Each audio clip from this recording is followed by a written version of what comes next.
सोच रहे होंगे ट्रेड डील हुई है भारत और यूरोपियन यूनियन के बीच में, पाकिस्तान में क्यों बवाल मच गया। भाई साहब, पाकिस्तान का कॉमर्स मिनिस्टर खुद बोल रहा है कि 1 करोड़ लोगों की नौकरियां चली जाएंगी पाकिस्तान में।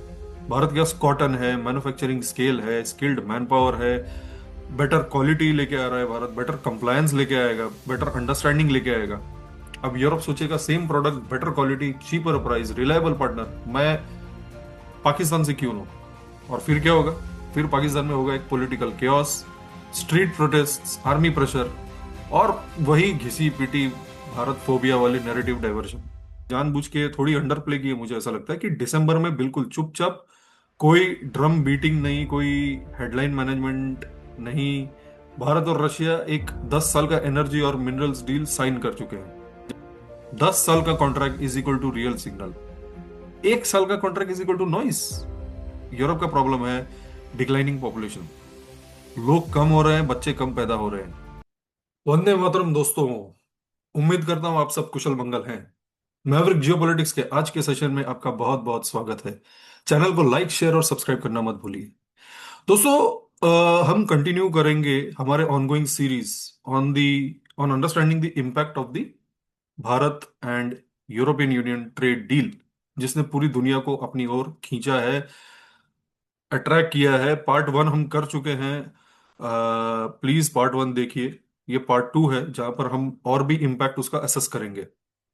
आज हम वहीं पर कंटिन्यू करेंगे जहां हमने पार्ट 1 को एंड किया था।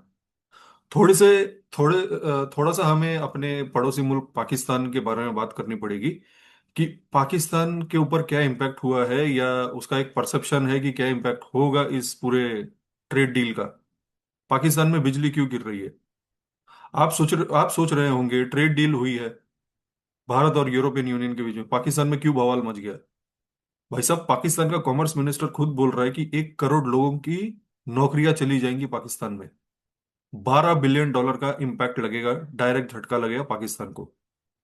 अब आप खुद सोचिए दोस्तों, जो देश ऑलरेडी आईएमएफ के रहमो करम पर जिंदा हो, फॉरेक्स रिजर्व जिसका खत्म हो चुका हो, आटा लाइन लगाकर मिलता हो, अगर उस देश में 1 करोड़ लोग बेरोजगार हो जाए तो क्या बचेगा?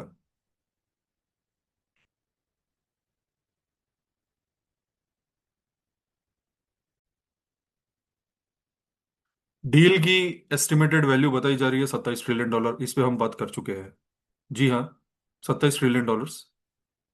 ये कोई छोटा मोटा एग्जिम का डील तो है नहीं, एक्सपोर्ट इंपोर्ट का। ये ग्लोबल सप्लाई चेन्स का री राउटिंग है। यूरोप के साथ भारत की कनेक्टिविटी मिडल ईस्ट के थ्रू होने वाली है। इसका मतलब 30% ट्रांजिट टाइम कम, 40% लॉजिस्टिक्स कॉस्ट कम। और ये डायरेक्टली लिंक होगा भारत सरकार के प्रोजेक्ट गति शक्ति के साथ, जो कि भारत का एक ओवरहॉल है लॉजिस्टिक्स को लेकर। अब इसका मतलब क्या हुआ? ऑब्वियसली भारतीय गुड्स जो होंगे वो चीपर होंगे, सस्ते होंगे, faster delivery, even better quality. Europe के लिए भारत एक प्रेफर्ड पार्टनर होगा। और यहीं से दोस्तों पाकिस्तान को मिर्ची लगनी शुरू हुई। पाकिस्तान का पूरा एक्सपोर्ट यूरोप के साथ जीएसपी के अंडर चलता है। जीएसपी एक्चुअली एक स्टेटस है जो यूरोप कुछ गरीब देशों को देता है कि भैया तुम हमको एक्सपोर्ट करो, बहुत ही कम या जीरो टैरिफ पे या बहुत ही कम टैरिफ पे send your good, so that आपके इधर दाना पानी मिलता रहे लोगों को। गारमेंट्स हो गया, टेक्सटाइल्स हो गया, फुटबॉल हो गए। यूरोप में काफी फुटबॉल पाकिस्तान से जाता है। और वही $12 बिलियन का ट्रेड।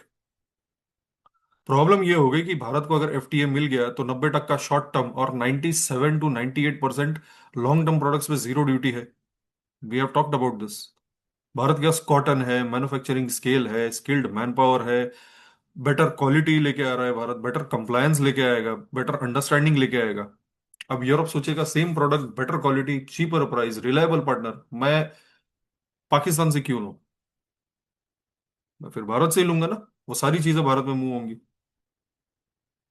पाकिस्तान के गारमेंट सेक्टर में डायरेक्ट प्लस इनडायरेक्ट एम्प्लॉयमेंट लगभग लगभग है दोस्तों 10 मिलियन, यानी 1 करोड़, 1 सवा करोड़ लोग हैं। ये सब जीएसटी जीएसपी के दम पर चल रहा था अब तक। अगर अब एफटीए हो रहा है भारत के साथ तो मे बी जीएसपी का रेलेवेंस भी खत्म हो जाएगा, या Pakistan has to find an innovative way कि उसका ये धंधा चलता रहे, otherwise it's a shut shop case. इसीलिए पाकिस्तान का मिनिस्टर बोल रहा है 1 करोड़ लोगों के पैर पे लात पड़ने वाली है। $12 बिलियन का झटका कैसे? यूरोप में एक्सपोर्ट करता है $12 बिलियन, भारत कॉम्पिटिटिव हो गया, पाकिस्तान आउटप्राइज्ड हो जाएगा बिल्कुल, उसकी कोई, उससे ऑर्डर लेने वाला कोई नहीं होगा, फैक्ट्रीज बंद, फॉरेक्स और गिरेगा, आईएमएफ और टाइट करेगा।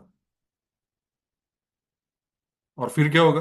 फिर पाकिस्तान में होगा एक political chaos, street protests, army pressure, और वही घिसी पिटी भारत फोबिया वाली नैरेटिव डाइवर्शन।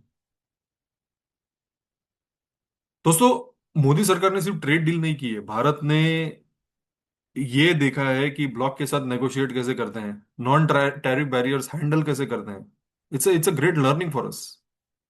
ये भारत सरकार से भी एक बात आई है कि we have learned a lot through the negotiations of the Bharat European Union trade deal.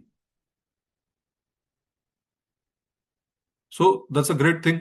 अभी पाकिस्तान को झटके लगे, लेट्स सी, अपडेट जैसे ही आता है पाकिस्तान का वो कैसे उभरता है, वी विल सी। अब नेक्स्ट टारगेट है Africa and Caribbean. Modi ji पहले ही हिंट दे चुके हैं, कैरिबियन नेशंस जिसे वेस्ट इंडीज हम जानते हैं, African Union, 40% global land mass है ऑलमोस्ट वो, minerals, rare earth, agriculture potential सब कुछ है अफ्रीका के पास। 40% land mass, global land mass दोस्तों, फिर बोल रहा हूं मैं, भारत के साथ हिस्टोरिकल टाइज हैं अफ्रीका के। और याद रखिए, अफ्रीकन यूनियन को G20 में भारत ने ही सीट दिलवाई थी, भारत ने ही वो इज्जत दिलाई थी। इसके पहले 2023 के पहले African union was not part of G20। वो मोदी जी ही थे जिन्होंने उनको गले लगाया था। और पाकिस्तान, पाकिस्तान आज रो रहा है, बिलख रहा है, मीडिया पैनिक में है उनकी, foreign ministry damage control mode में है। ठीक है, क्या किया जाए अब टेरर को सपोर्ट करने वाले लोगों के साथ हमास हिजबुल्लाह पर रोना धोना करने वाले, उनको डबल गेम खेलने वाले हैं वो लोग, पाकिस्तानी। तो जब इकोनॉमिक्स बोलती है तो प्रोपेगेंडा चुप हो जाता है। अभी देखते हैं क्या होता है, भारत का तो राइज होगा ही, सब mother of all deal as we call it, वो तो वेस्टर्न न्यूज एंड वहां पर भी वही चल रहा है कि it's a big big deal. Supply chain shift हो रहे हैं, पाकिस्तान का कोलैप्स मॉडल एक्सपोज हो गया है, भिखारियों वाला जो नैरेटिव है उसका उसका हो गया है दी एंड। अब दोस्तों आते हैं रशिया पे। रशिया पे इस पर क्या इम्पैक्ट हुआ है? अब एक बहुत इंपॉर्टेंट चीज आप समझिए, जो मीडिया ने जानबूझ के थोड़ी अंडर प्ले की है, मुझे ऐसा लगता है कि दिसंबर में बिल्कुल चुपचाप, कोई ड्रम बीटिंग नहीं, कोई हेडलाइन मैनेजमेंट नहीं, भारत और रशिया एक 10 साल का एनर्जी और मिनरल्स डील साइन कर चुके हैं। डील की वैल्यू लगभग लगभग $60 बिलियन, 60। अब इसको लाइटली मत लीजिए दोस्तों, ये कोई स्पॉट परचेज नहीं है, ये कोई 1 साल का एलएनजी कॉन्ट्रैक्ट नहीं है, ये long term strategic supply locking है। Oil, gas, critical minerals, uranium, पूरे इकोसिस्टम को एक साथ बांधा गया है। अप्रैल तक आते आते नंबर्स बोलना शुरू कर देते हैं, भारत का Russian oil intake is close to 40%। इसका मतलब क्या? भारत ने अपनी एनर्जी सिक्योरिटी का एक बहुत बड़ा हिस्सा मार्केट वॉलिटिलिटी से ही बाहर निकाल लिया। जब दुनिया पैनिक बाइंग कर रही थी, जब प्राइस स्पाइक होता है, जब सप्लाई डिसरप्शन होता है, भारत इन सबसे मैं कहूंगा एक इंसुलेटेड था। और यहीं से वॉशिंगटन की प्रॉब्लम शुरू हुई। फिर वही यूएस का नैरेटिव, बहुत स्वीट टोन में, वेरी फ्रेंडली, भारत ऑयल कम परचेस कम कर रहा है, भारत अपना डिपेंडेंस कम कर रहा है, भारत अलाइन हो रहा है हमारे साथ। अब यहां पब्लिक कंफ्यूज हो गई, सच क्या है? 1 ईयर एलएनजी डील यूएस के साथ, वो कोई लॉन्ग टर्म स्ट्रेटेजी थोड़ी है, 1 साल का डील थोड़ी कोई करता है लॉन्ग टर्म डील में। 1 ईयर डील क्या होता है दोस्तों? Price discovery, short term hedging, diplomatic optics, दिखावे के लिए। लॉन्ग टर्म कॉन्ट्रैक्ट क्या होता है? जियो political commitment, supply chain certainty and strategic alignment. Geopolitics headline से नहीं दोस्तों, कॉन्ट्रैक्ट टेन्योर से पढ़ी जाती है। 10 साल का contract is equal to real signal, 1 साल का contract is equal to noise.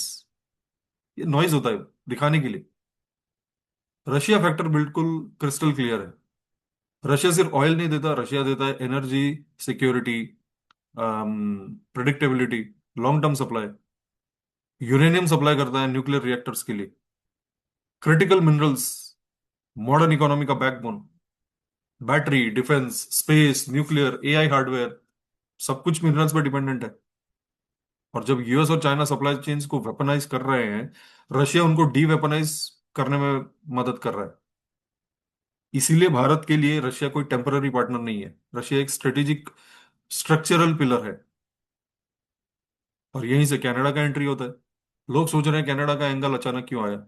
Canada कौन सा कंट्री है भैया? एनर्जी सुपर पावर है वो। यूरेनियम, बहुत तगड़ा यूरेनियम सप्लायर है। क्रिटिकल मिनरल्स का हब है। जब कनाडा यूएस से डिस्टेंस बनाना शुरू करता है तो उसको रिलायबल लॉन्ग टर्म बायर्स चाहिए। और यहीं पर भारत परफेक्ट फिट बनता है उसके लिए। इसीलिए कनाडा इंडिया एनर्जी टॉक्स हुए,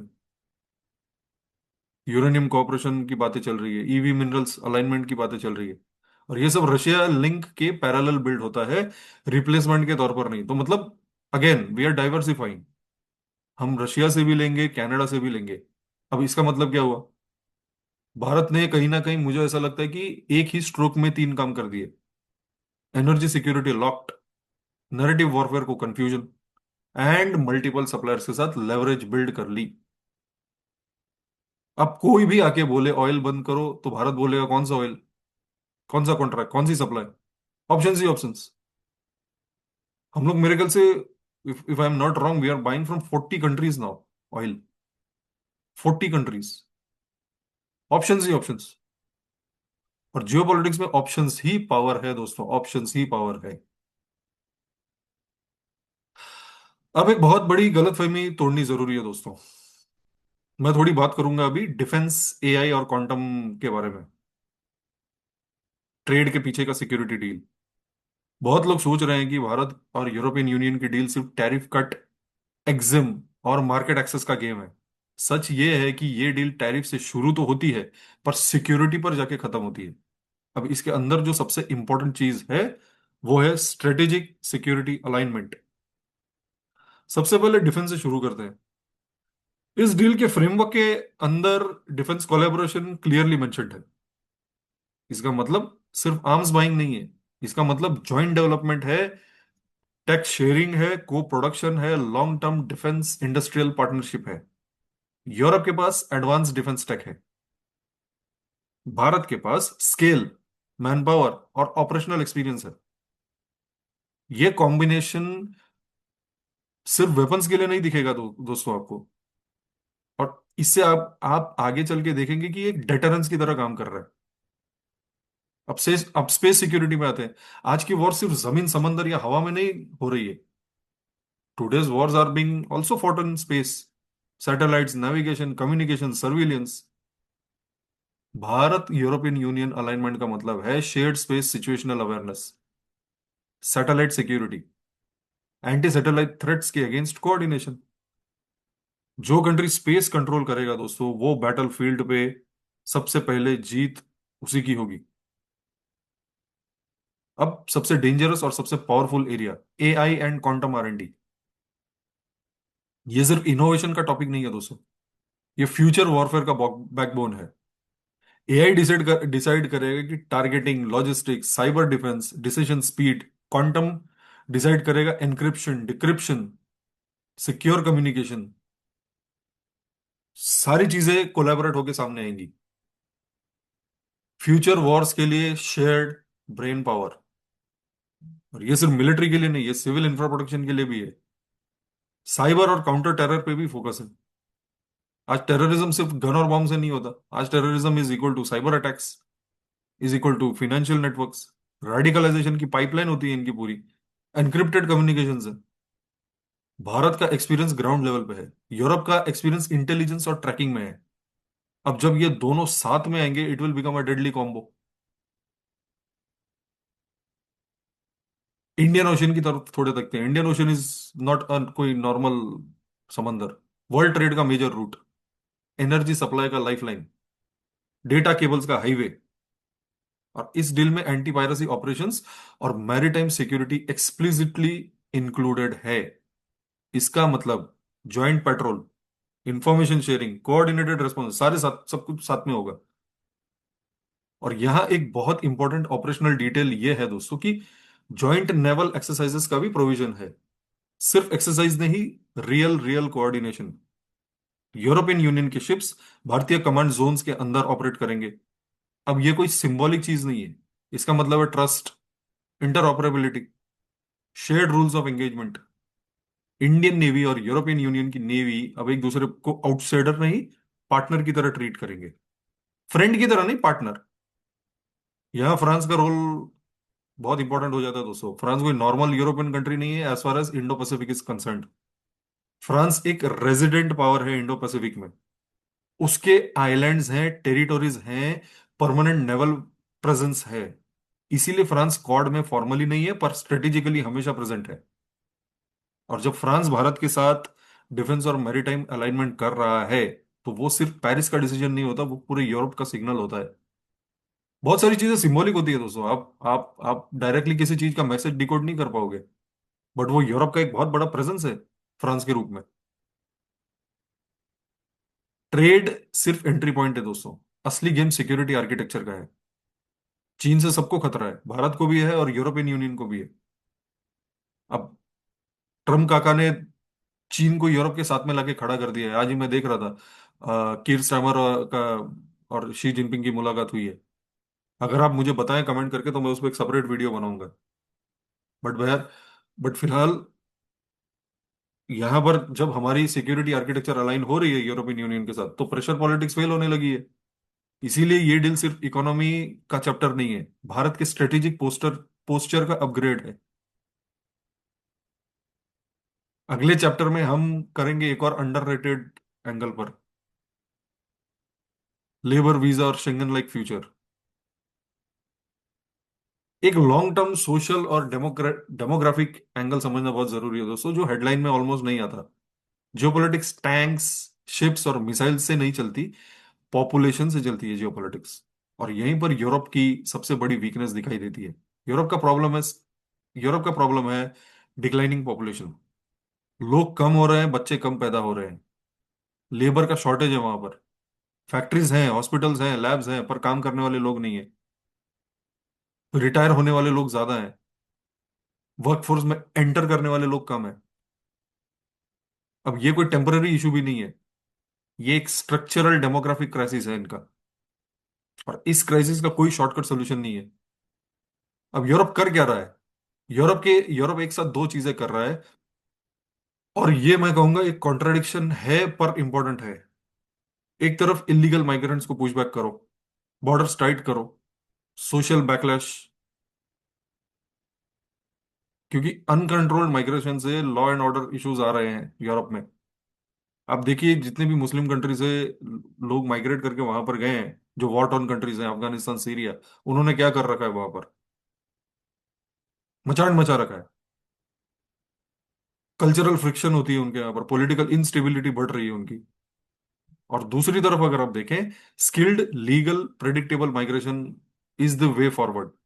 उनको डॉक्टर्स चाहिए, इंजीनियर्स चाहिए, रिसर्चर्स चाहिए, आईटी प्रोफेशनल्स चाहिए, मतलब लोग चाहिए, पर they want to avoid the chaos।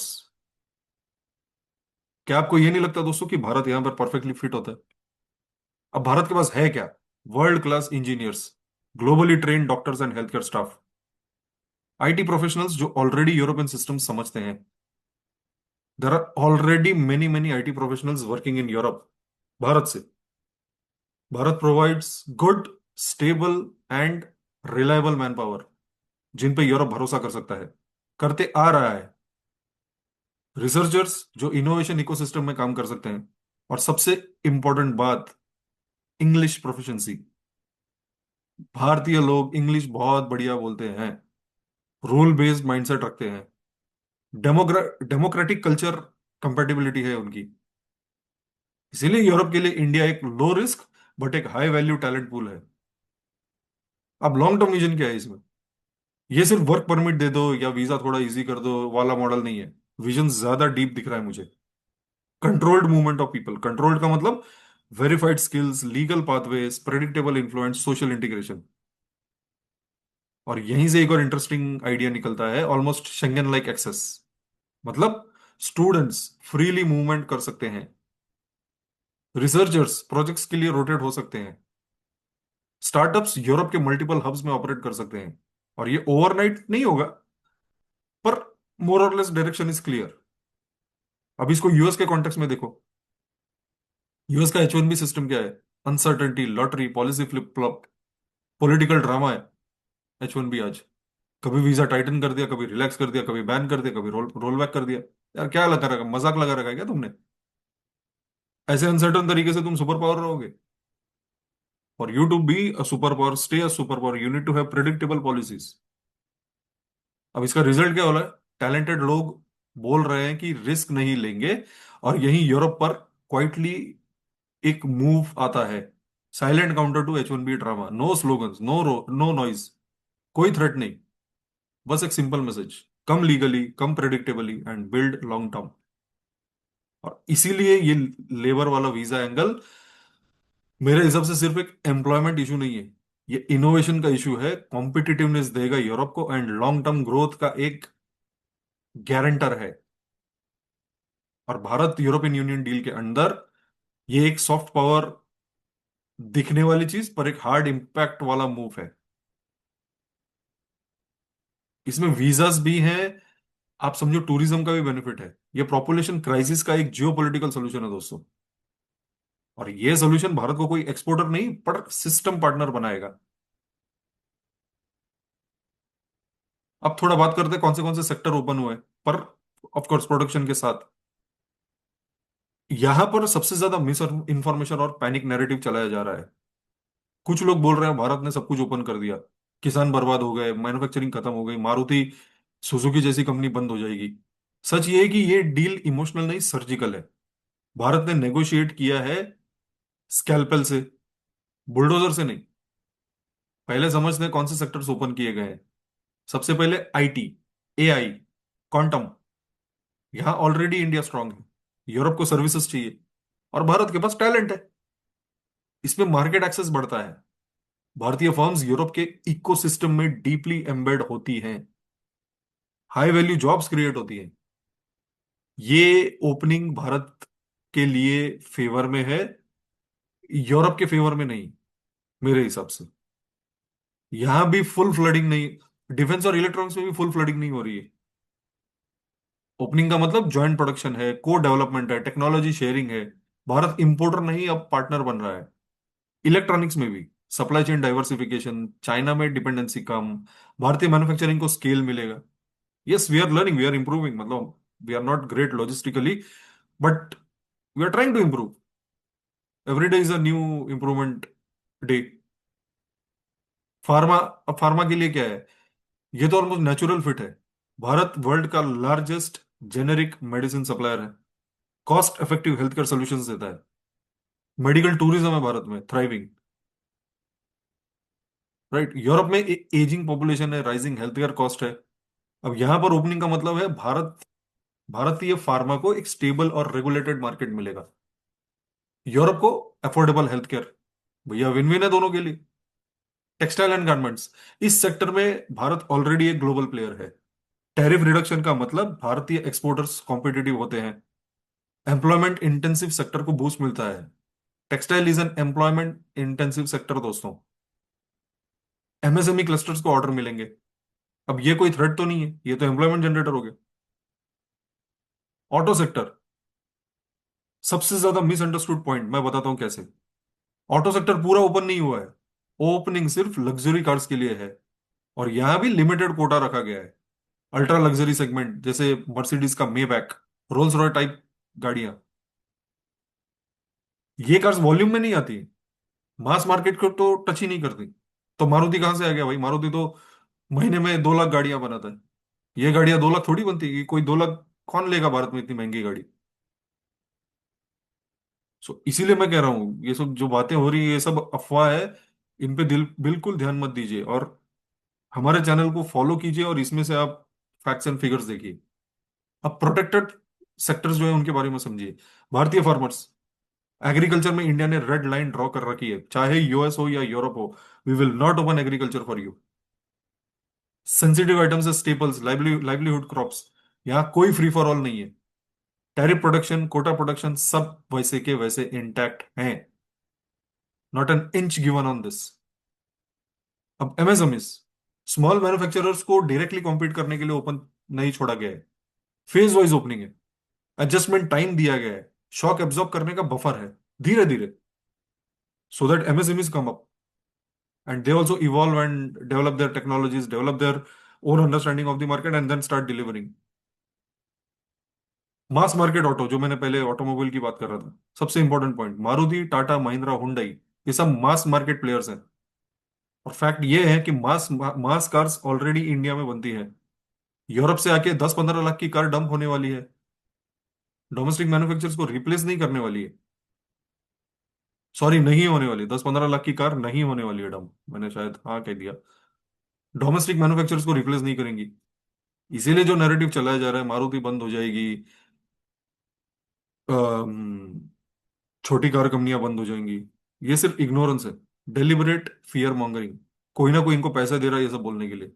Reality से इसका कोई लेना देना नहीं है। लग्जरी सेगमेंट का जो ओपनिंग हुआ है वो रेवेन्यू जनरेट करेगा, कस्टम्स लीकेज कम करेगा, ग्रे इंपोर्ट्स का कंट्रोल करेगा। ग्रे इंपोर्ट्स कितना होता है इसकी वजह से, और भारत के इंडस्ट्रियल इकोसिस्टम को एक स्ट्रक्चरल डैमेज नहीं होगा। सो बॉटम लाइन समझिए दोस्तों, स्ट्रेंथ वाले सेक्टर्स ओपन किए गए हैं, लाइवलीहुड वाले सेक्टर्स को प्रोटेक्ट कर दिया गया है, टाइम और बफर नेगोशिएट किया गया है। ये एक कैलकुलेटेड स्ट्रेटेजिक ट्रेड है। इससे इसका पूरा ध्यान रखा गया है कि फार्मर्स को प्रोटेक्ट किया जाए, एमएसएमईज को टाइम दिया जाए, मैन्युफैक्चरिंग को किल ना करें। ये कोई वीक डील होती है क्या? ये तो बहुत ही सोची समझी और स्ट्रेटेजिक तरीके से बिल्ड की गई डील है। तो चलिए दोस्तों, यहीं पर हम लोग पार्ट 2 का, इस सीरीज का अंत करते हैं। हमारे साथ फिर से जुड़िए और इसका थर्ड पार्ट देखना बिल्कुल ना भूलिएगा। चैनल को लाइक शेयर एंड सब्सक्राइब जरूर कीजिए। जय हिंद, भारत माता की जय।